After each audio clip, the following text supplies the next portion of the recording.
Life is not playing a beautiful music, what I love.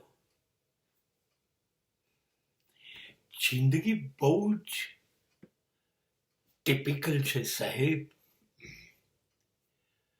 જિંદગી એ એવું સંગીત નથી જે મારે સાંભળવું છે. એ મારે જે સાંભળવું છે ને એના કરતા જુદા ગીત જિંદગી ગાય છે. Life is always singing in a different way. મને ગમે એવું નથી ગાતી. कैसे जिंदगी प्यार का गीत है जिनको हर दिल को गाना पड़ेगा. સાચે સાચ દરેક વ્યક્તિનું દિલ ખુશ થઈ જાય એવા ગીત આપણે જીવનભર ગાઈ શકીએ છીએ ખરા? Answer is no. આપણે જિંદગી જે ગીત ગાય છે એ સાંભળીએ છીએ. આપણને જે ગમે છે એ ગીત નથી ગમતી. જિંદગી વારે ઘડીએ દિશા બદલે છે. જિંદગી વારે ઘડીએ એનો ડાન્સ અલગ કરે છે. જિંદગીના નૃત્ય જુદા જુદા હોય છે.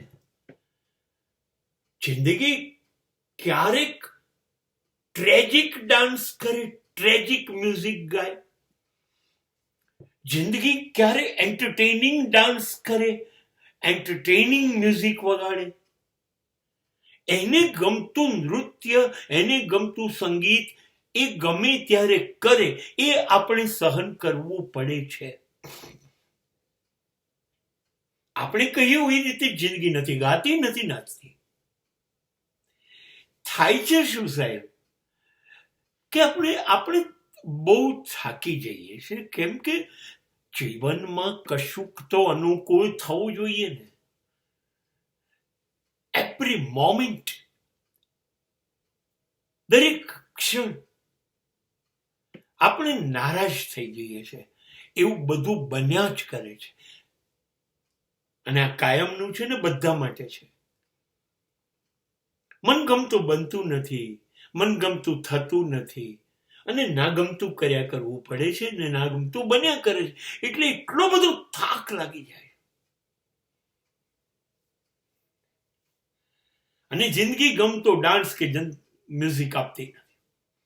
હવે મને એક વસ્તુ એવી થઈ કે પછી માણસ ટ્રાય કરે છે.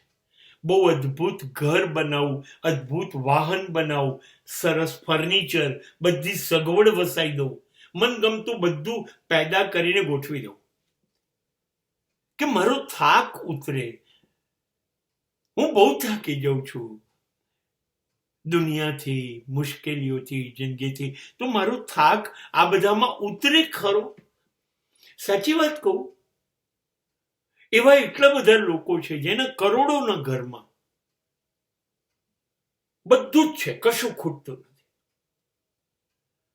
એનું 10 લાખ, 20 લાખ, 25 લાખનો બેડરૂમ હોય છે, એને ઊંઘ નથી આવતી. અને નીચે જઈને બગીચામાં બેઠો હોય છે, બાંકડા ઉપર લાકડાના, ત્યાં ચોખા ખાતો હોય છે.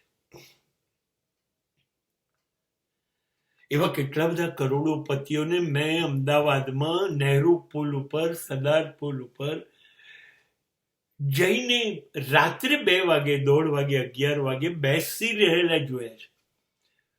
અને એમણે કહ્યું એડી કે યાર ઊંઘ નથી આવતી ઘરે.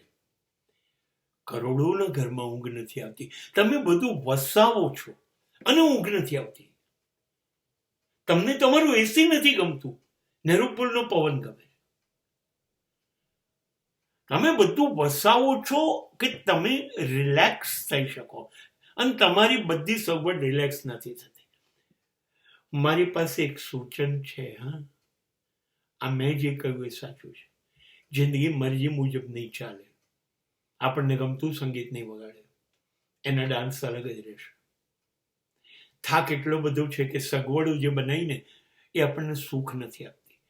એક રસ્તો છે, મનગમતી વસ્તુ નહીં, પણ જો મનગમતા પાત્ર નજીકમાં હોય ને સાહેબ, સાચા અર્થમાં મનગમતા કહું છું, તમારું વાલું,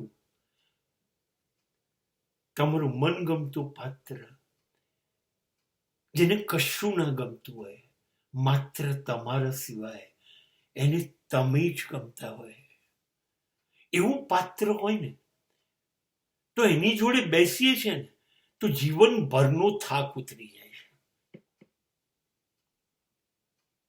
if you are lucky, then you will have a lovely partner. અને તમારો બધો થાક થોડીક જ વારમાં ઉતરી જશે, એની મને ખાતરી છે.